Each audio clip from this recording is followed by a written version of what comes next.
Hello, investors. This is Todd Thomas, Associate Portfolio Manager with Revere Asset Management. Today is Sunday, March 23rd at 9:50 a.m., coming to you from Olean, New York. Um, let's get started with the Revere Roundup weekend walkthrough. And as always, we're going to start with the trend gauge. Uh, Currently, we've put together this week a new 21 over 21 list, and we're starting to see potentially some positive action there. However, we are still in protect mode on the 21 over 21. On the short term and the medium term, 21 EMA and 50-day moving average, we're below both of those in the NASDAQ and the S&P. And we are still neutral in the long term as the S&P 500, although below the 200-day moving average, is within our margin of error. We're also watching the RSP, which is closest to its 200-day moving average. So starting off, let's go through a few slides. Seasonality-wise, you can see from mid-March on through April, we generally have positive seasonality. We did potentially turn last week with the first positive week in 4 weeks. However, we're still stubbornly remaining below the 200-day moving average. Also, last week, the seasonality turned, so we'll see what happens there. Going on the earnings calendar for the upcoming week, fairly light week with not so much significant names reporting. We will be looking at, some of the things we've had interest in the past, like Oklo, which is a nuclear small module reactor company. Not much here on Tuesday to talk about. We do have some retail coming out next week with Dollar Tree, Chewy, Petco. A couple companies that we look at for the economic health, Cintas, which is a uniform company. Let's see what else here. Yeah, nothing much. So that's it for the earnings calendar for the upcoming week. For the week ahead, let's take a look at the economic numbers. We have the PMI numbers coming out on Monday. Tuesday, consumer confidence, which will show how the consumer is looking. That's been, in general, heading in a downward direction. Then we have durable goods coming out on Wednesday. And then the other big number coming out on Thursday is the PCE number, which is the Fed's preferred number on inflation. So that's a big number for this upcoming week. Last week, of course, we had the Federal Reserve come out with no change in the direction of interest rates. So in general, the biggest thing that came out of that meeting was the winding down or the slowing down of the balance sheet runoff, and that shows that the Fed's loosening liquidity potentially a little bit. Looking at the weekly heat map, generally green across the board for the week on all the ETFs. We see that all the major U.S. indexes were green. Only these are inverse, so those were red. Really, in the sector area, the semiconductors were the only sector that was notably down. Across the board, the SOX was also notably down. But overall, a green to flat tone on most of the sectors. In general, VIX was down about 6.6% on the week. In general, China was down 2.9% on the FXI. And besides that, the only other notable thing was natural gas was down 4.36% on the UNG, and silver was down 2.2%. But in general, a nice light green week across the board after a down open on Friday going into quadruple witching, which held the lows and built up throughout the week, which we'll see on our charts. just to go over the 2025 year-to-date sector performance on the S&P 500, there are 11 sectors, and there's only two negative sectors, the XLK and the XLY. So that's the technology, and the XLY is, let's see here.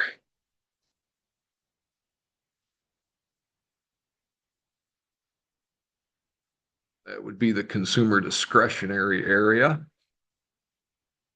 So going back, let's get down to our slide. And then the top three sectors, the XLE, XLV, and XLU.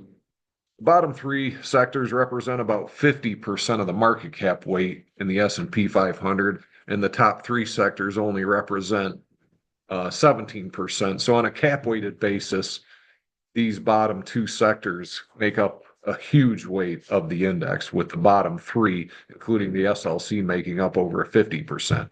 So that weight is overshadowing the general weakness in the markets this year, even though there are 8 sectors positive on the year.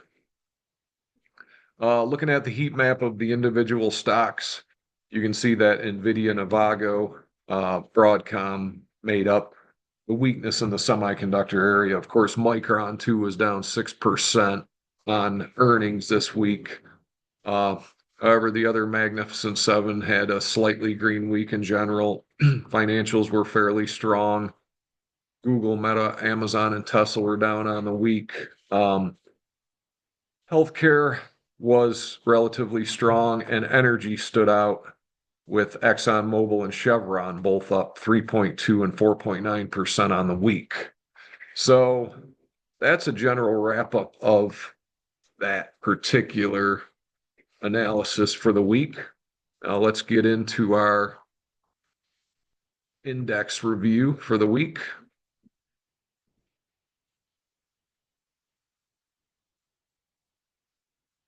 S&P 500, we'll start with that.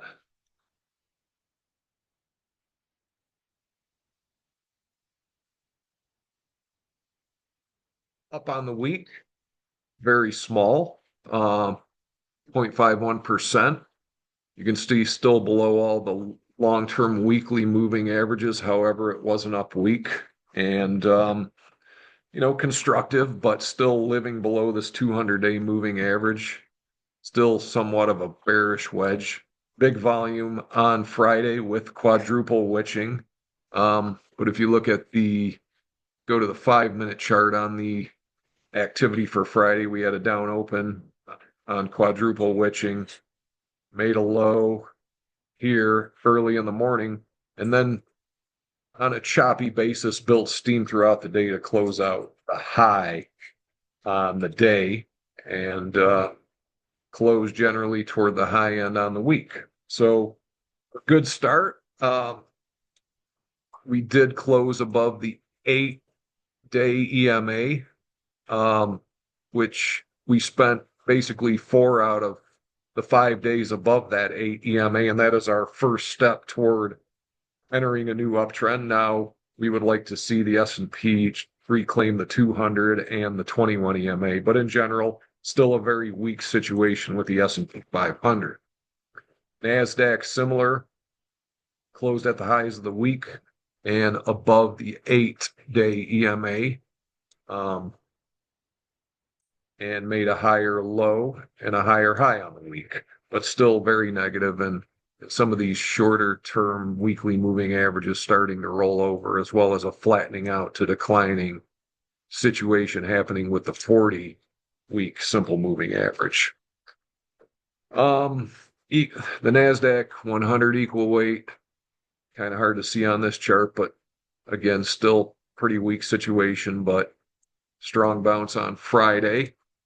Let's look at the RSP, which is the S&P 500 equal weight.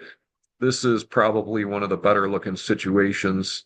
This index is currently only below the 200-day by 0.9%. So this is acting better than the cap-weighted S&P. And again, this is very difficult to see the way my charts are, but in general, below all the weekly moving averages, 1.3% below the 40-week moving average, but up 0.68% on the week. So we're watching this index potentially as a better proxy of the market, especially as the Magnificent Seven are weak right now on the year. Russell 2000 well below its moving average. We have the death cross of the 50-day crossing below the 200-day moving average here. Up weak, but definitely the weakest index. VIX was able to close below 20 on the week, which is a positive development, as we like to see contracting volatility, but still elevated. US dollar with a slightly positive 0.41% increase on the week. The 30-year Treasury yields were slightly down 0.41%, closed at 4.596% on the week. 10-year was also down, closed at 4.252% on the week. The TLT, which is the long bond price index, closed at the lows on Friday, but was up slightly and trading tightly on the week. Bitcoin still indecisive, not able to get above the 21-day moving average, and somewhat wedging higher off the lows on decreasing volume. Semiconductor index, again, weak on the day, wedging in an upward direction, still looking pretty negative on the semiconductor index. China was down on the week after several strong up weeks, rejected up here at around the old highs and down 3.26% on the week. So definitely some rumblings of some growth slowdown there potentially, but still looking constructive. Silver down on the week, but still in the cup with handle buy zone, down 2.25%. So the only metal down on the week. Gold was continuing its rally on the week, and the gold miners continued its rally on the week.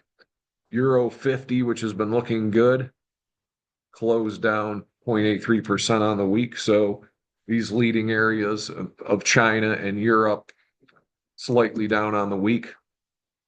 And the Magnificent Seven, which is doing most of the damage to the S&P 500, closed above its 8-day exponential moving average on Friday, which is the first step of a positive development with the Mag 7, but still very weak, as we'll see as we go into those individual names. These are all sorted by the biggest gains for Friday. So we're going to start off with Apple this week. Again, below all of its major moving averages and all the major weekly moving averages starting to cross to the downside after a very weak week last week, but Apple was up 2.2% on the week. Again, Amazon continuing to live below its 200-day moving average, relatively flat and tight the last few weeks below that 40-week and 200-day. Google closed up toward the higher end of the week, but still below all its averages. Meta is the only one of the Magnificent Seven above its 200-day moving average. Still in this downtrend, but closed on extremely heavy volume to the upside on Friday, trying to get above this sharp downtrend line to the 200-day. So this is one to watch for a possible hold of that 200-day moving average. Microsoft definitely continues to remain weak, tight right below all these averages, with all the averages crossing to the downside. Nothing good about this particular situation, really, although it did manage to get above its day exponential moving averages. And finally, NVIDIA, definitely the weakest one. Let's go back to NVIDIA. Sorry.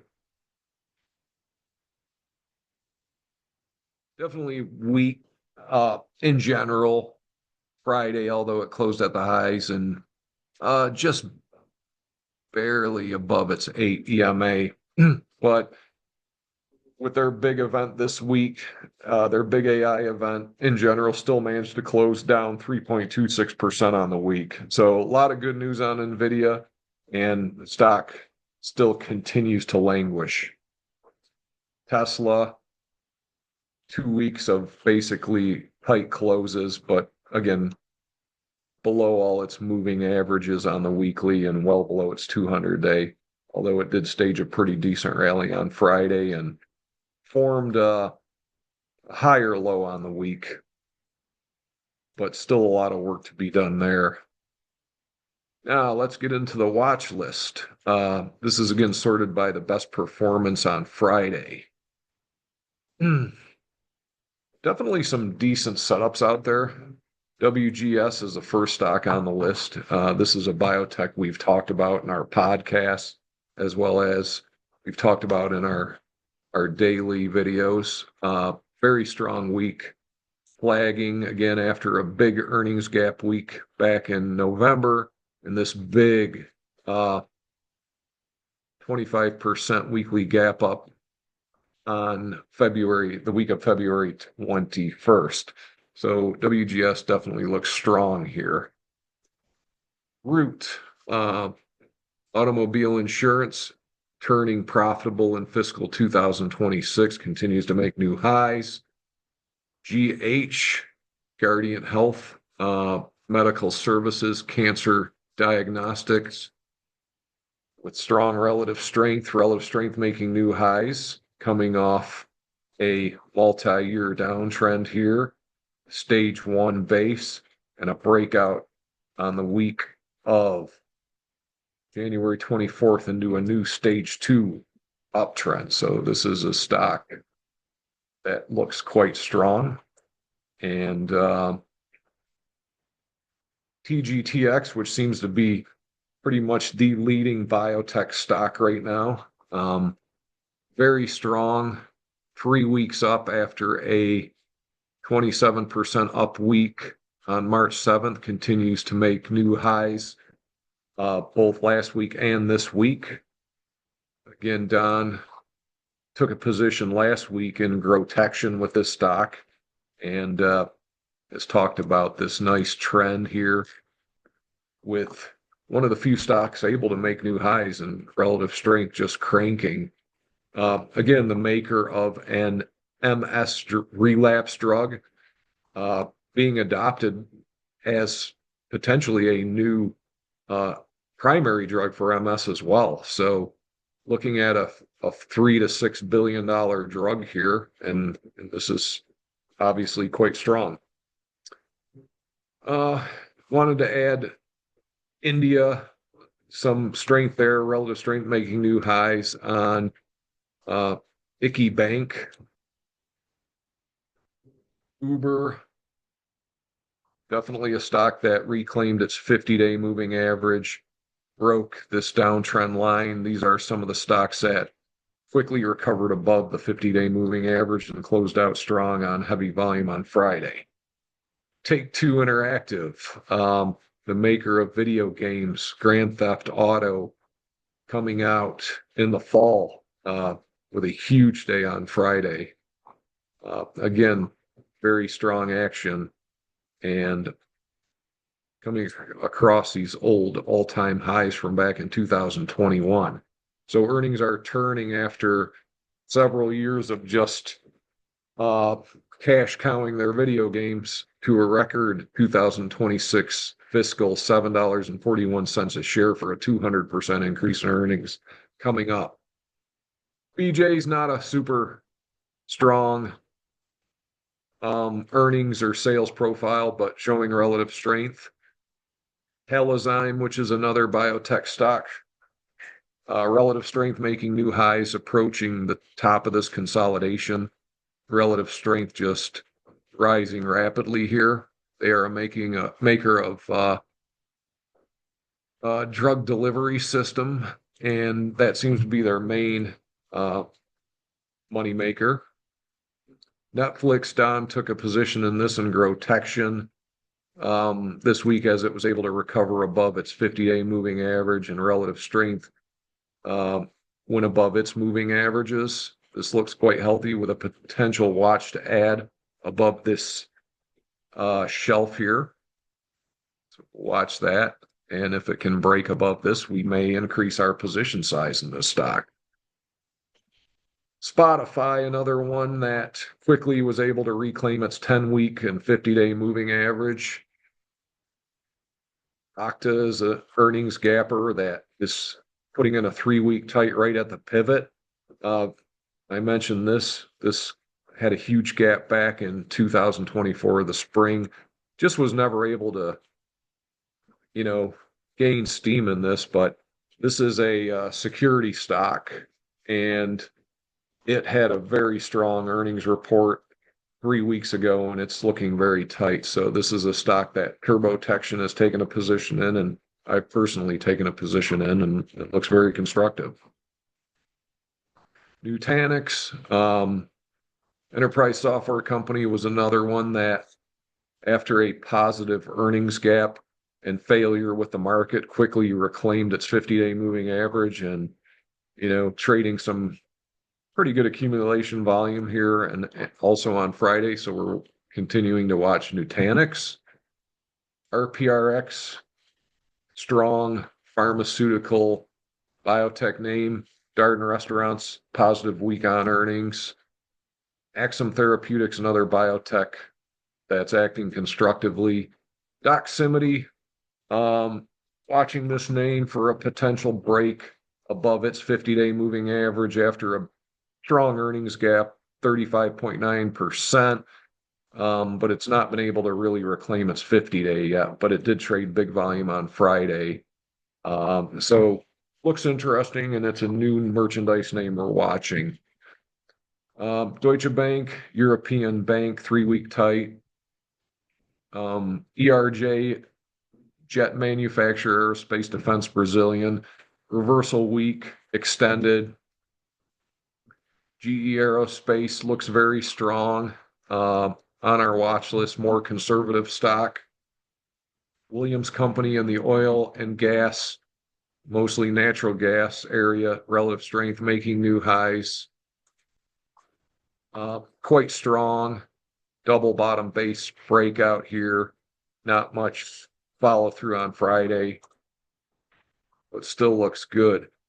We've talked about these insurance stocks, which are still looking good. Hartford, Trader Web. This stock had a positive earnings reversal back here.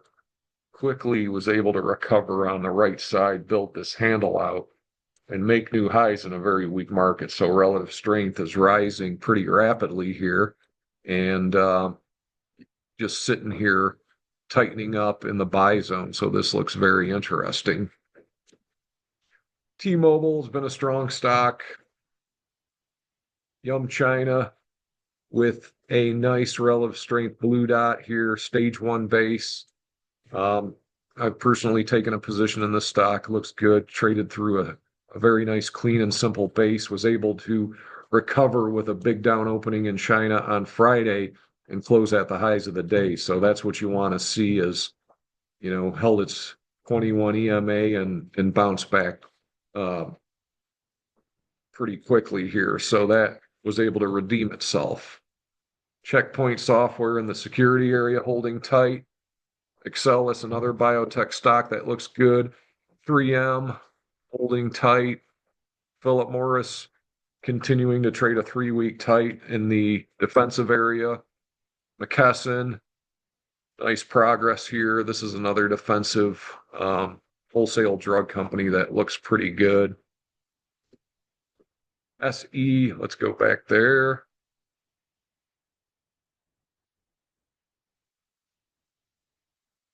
Oops.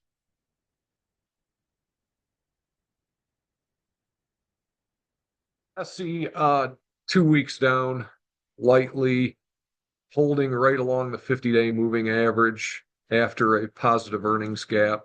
So we need to see some follow through here, but this is definitely on the watch here as it's been able to hold its 50-day moving average. This is Altria, and this is also a defensive stock. Looks good. Ryan, another insurance company, trading in this 3-week tight, 4-week tight area.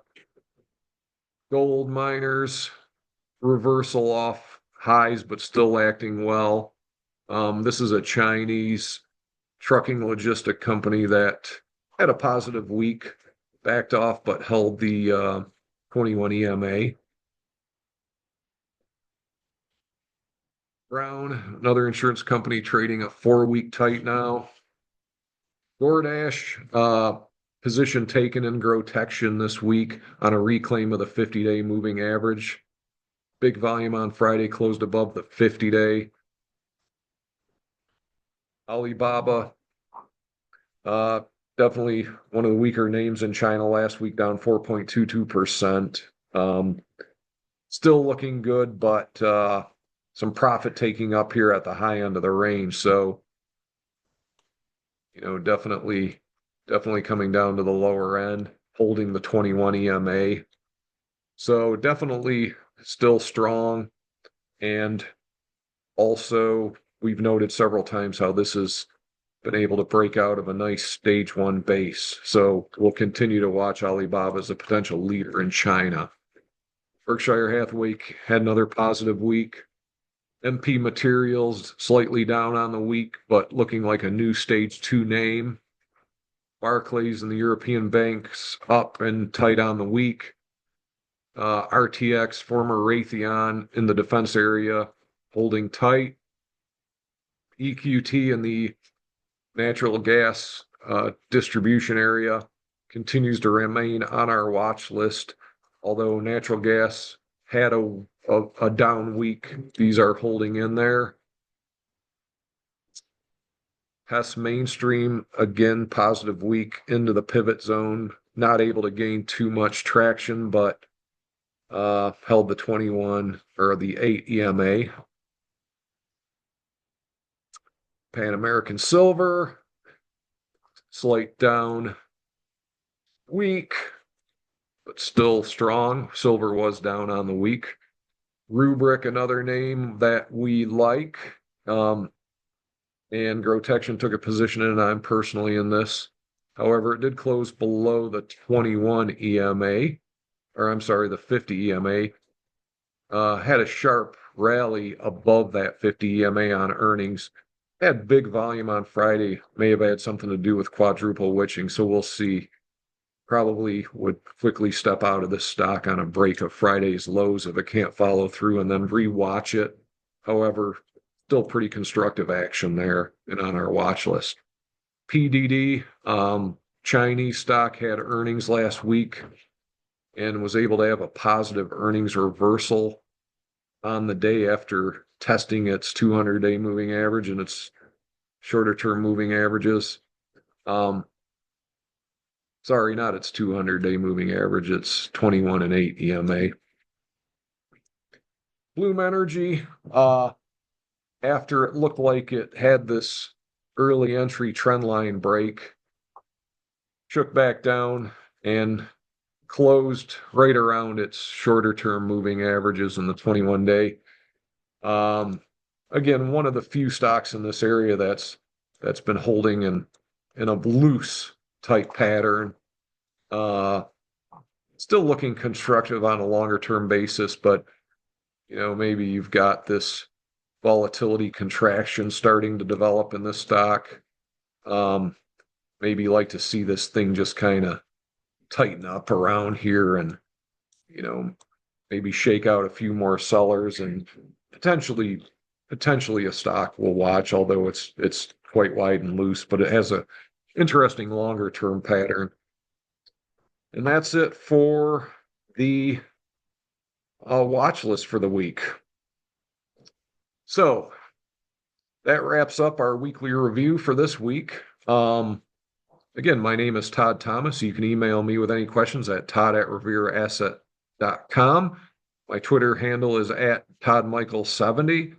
If you'd like to become a client of Revere, our number is 855 Real Wealth, and you can speak with Dan Stewart, our partner, and or Don Vandenbord, our head portfolio manager. Have a great weekend, and we'll see you next week.